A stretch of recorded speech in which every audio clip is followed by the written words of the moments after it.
Most money problems are not caused by bad choices. This is a difficult idea to accept because we are so often told the opposite. We are told to work harder, to want less, to be smarter with our decisions. The narrative is one of personal failure. When our bank account is low, or when debt feels heavy, we believe we have done something wrong. The truth, however, is often quieter and far less judgmental. The real source of our financial unease is not a flaw in our character. It is a gap in our education. But because we are missing fundamental skills. These are skills that most of us were never taught. They were not part of our curriculum in school, where we learned about historical dates and scientific formulas, but not about how to build a budget that feels good. They were not always passed down in our families, where money was often a topic of stress, silence, or shame. We were sent into a complex economic world without a proper map or a compass. We were expected to navigate a landscape filled with intricate products, confusing terminology, and powerful emotional triggers. The resulting struggle is not a sign of weakness. It is an entirely predictable outcome of missing training. This gap between expectation and education is where financial anxiety is born. When you do not understand the language of money, every financial decision feels like a high-stakes test you have not studied for.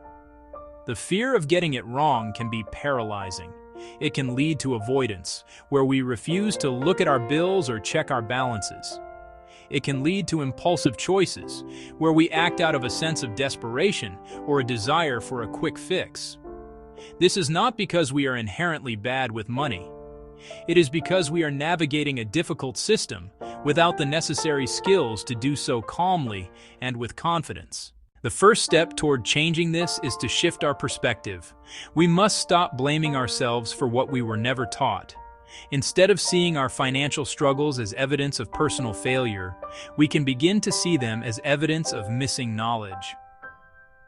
This simple reframing is incredibly powerful. It replaces shame with curiosity. It replaces judgment with a gentle desire to learn. It opens the door to a new way of thinking about money, one that is less about fear and more about freedom.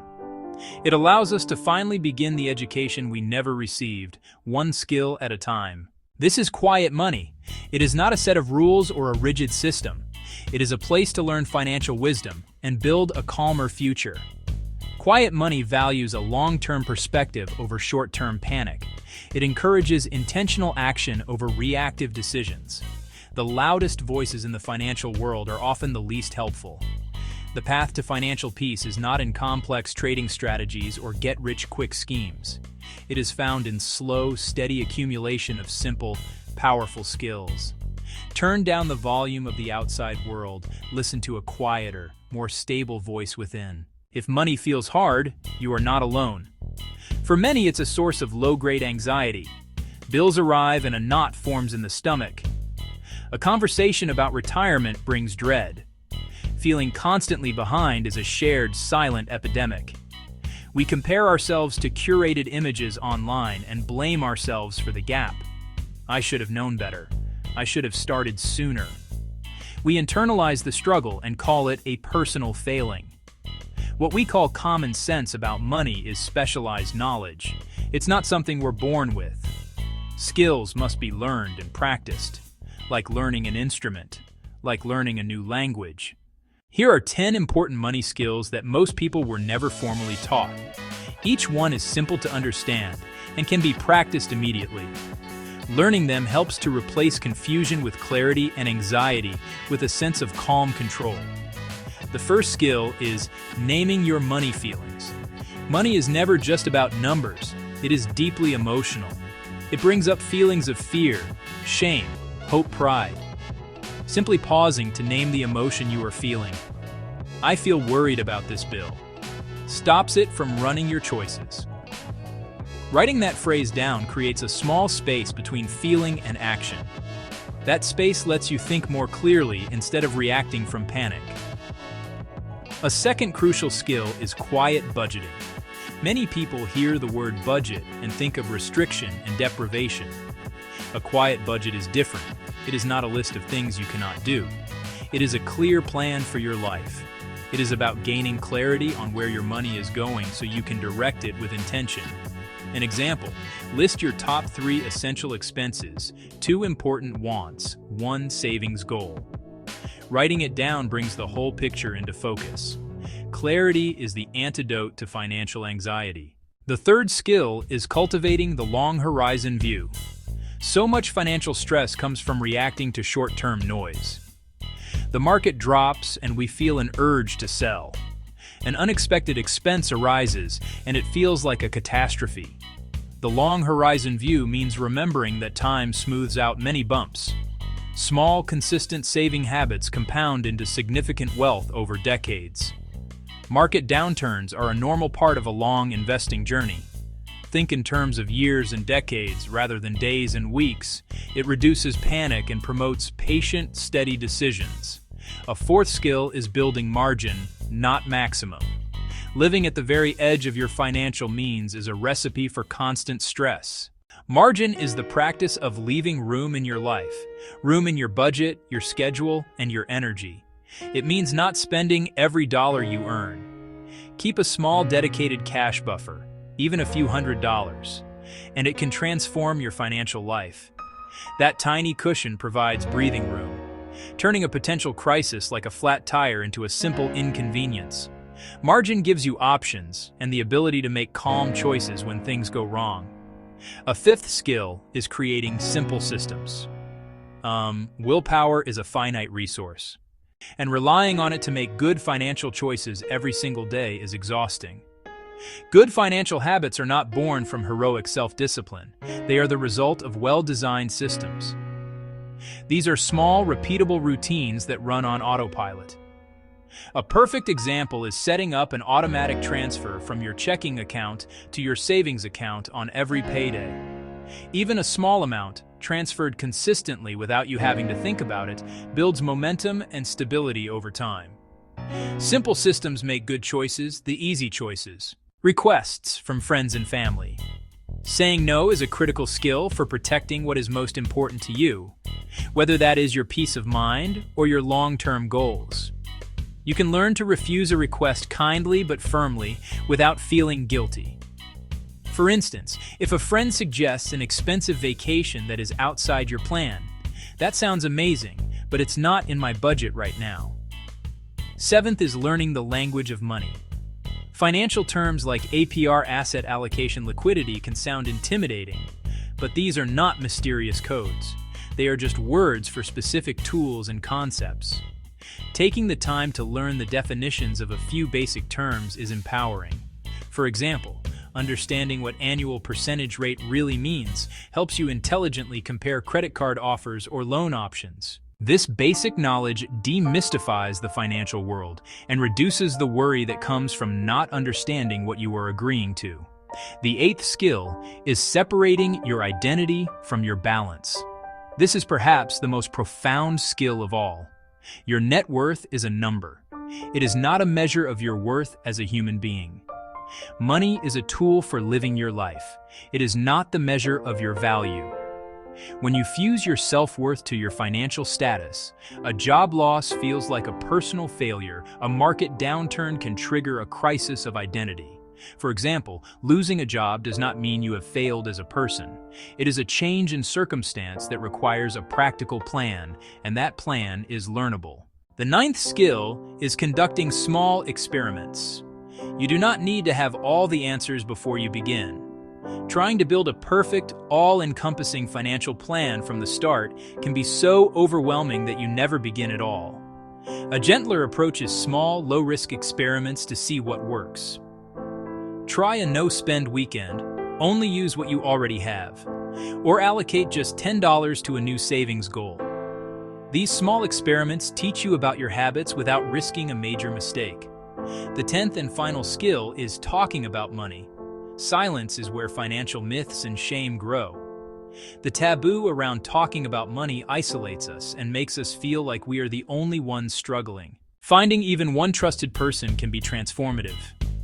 Partner, family member, close friend. It breaks the cycle of isolation. Share a simple breakdown of your monthly budget with your partner to get on the same page. Speaking about money reduces the power of shame and opens the door to shared learning and support. When these 10 skills are missing, a predictable and painful cycle begins. Confusion can quickly curdle into anxiety.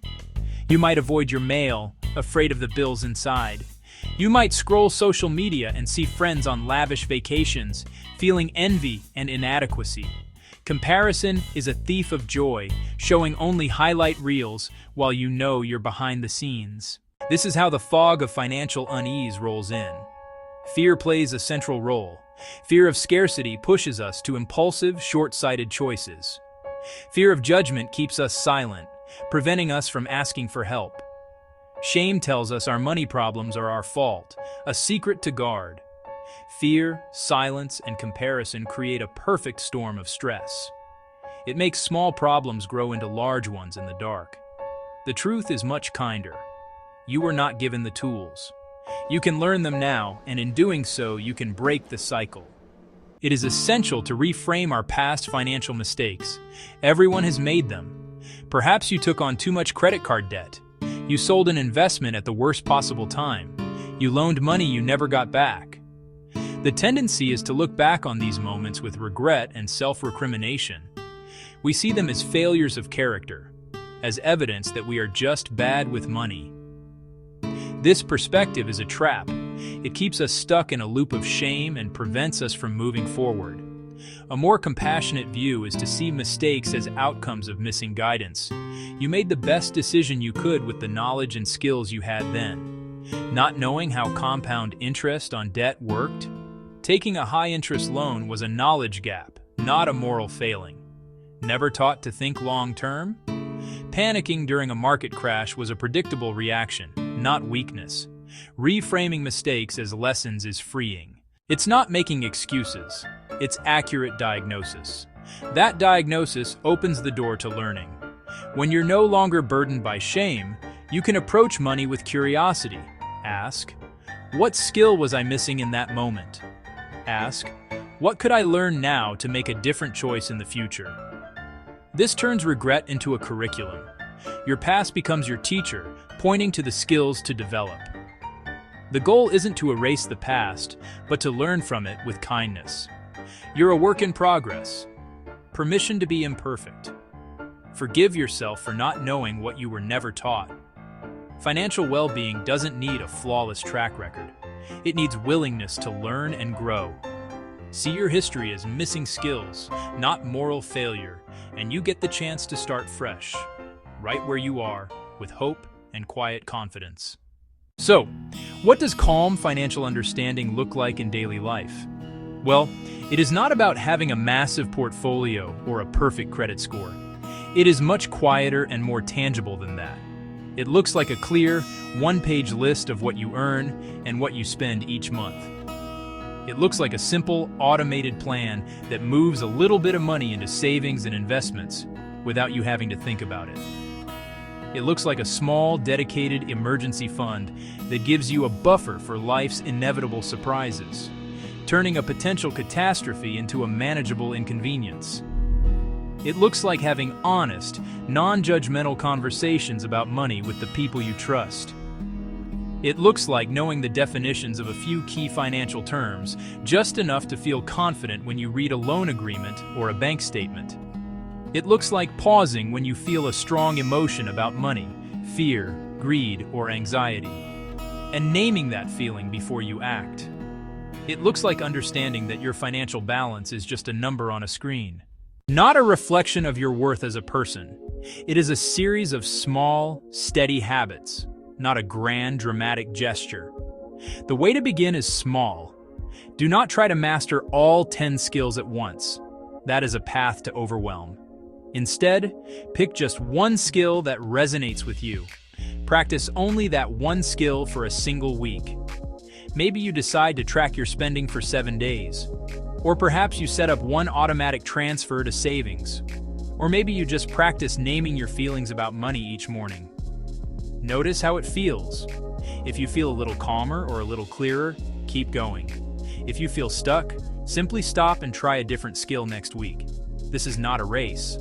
Learning these skills is much like learning to ride a bike. At first, it feels wobbly, awkward, and impossible. You might fall a few times. It requires your full concentration just to stay upright. But with small, steady, and consistent practice, something magical happens. The movements become more natural. Your balance improves. Eventually, you are riding without even thinking about it. It becomes second nature. The same is true for these money skills. What feels difficult and intentional at first will, with quiet practice, become an easy and natural part of your life, bringing with it a sense of stability and peace. This is Quiet Money, a place to learn financial wisdom, where money is approached calmly, intentionally, and with a long-term perspective.